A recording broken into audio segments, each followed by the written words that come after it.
Okay, so as you know, I've been coaching Moss Burmester for a wee while now, and I've always wanted him to do a long course triathlon. I think he'd be suited perfectly to it. So, what's going to happen, Moss?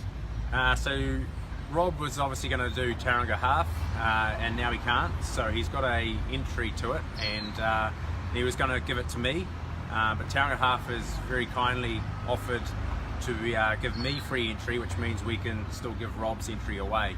And so if you, Rob's going to give me a bit of advice about the Tauranga half, and at the end of the video we'll tell you how someone can win that entry.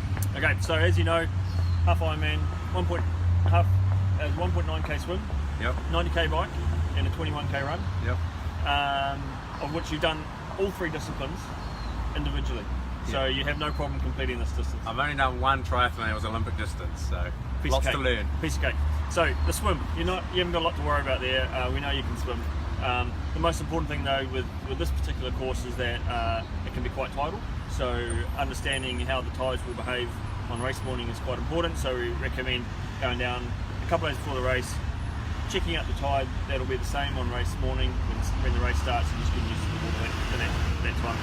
It can be quite exposed as well, so it can get a little bit choppy, but to be honest, I don't think you're going to have an issue with the swim. Yeah, that's the only thing I've actually done is the swim, and Pilot Bay tends to act as a bit of a big whirlwind too, doesn't it? Yeah. So depending on what the tide's doing, you've got to be aware of that.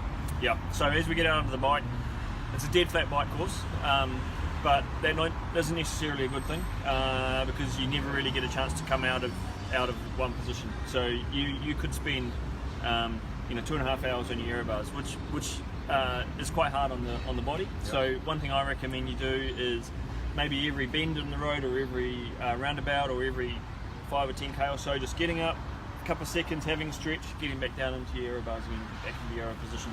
The more you're in the aero bars, the better, but having a little bit of a stretch every now and then is going to help you later on in the race. The other thing that can happen, between now and then too, I should practice probably being down in that position a bit more. Yeah, absolutely. Okay. Yeah, long stretches on your aero bars. Yeah. The other thing that you need to be aware of is it can get quite windy on that course as well. So there will be sections where you have a howling tailwind and a howling headwind, and it's just important to understand where the wind's going to come from on race day, so you know how to plan ahead for it. All right. And also the roads can be a little bit rough in some sections, so just being aware of your tyre pressure is really important as well. The run, again, mostly flat, although there are two significant points to it where you go around the mountain track twice, which can be quite challenging. But the first 6 or 7k is dead flat, and there's a chance to really settle into a good rhythm, but a lot of people often take that part too fast, and by the time they hit the mountain track for the first time, they might find that they're beginning to tire a little bit. Problem is, they've got to do it all again. So you want to make sure that you go through that first lap, particularly around the mount, a little bit easier than you'd like to, yeah. Because next time around there you're going to really need all the energy you've got. So you're familiar with that area though, so you should be okay with going around that track. Yeah, Tauranga is my hometown, so I do know the area well, just never really tried to string all these things together, and so still learning how to run and ride, so that all your advice is really valuable.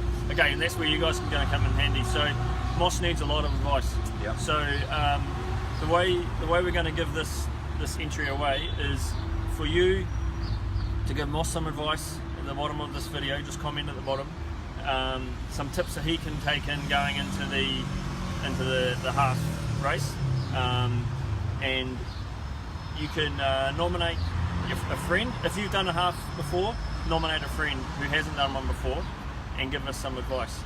If you haven't done a half yourself, also mention that in the comments, but again, give Moss some advice that you may have been given by someone else. Or if you're brand new, ask a question too, and others out there, including ourselves, well, Rob, not me, can give you some advice back.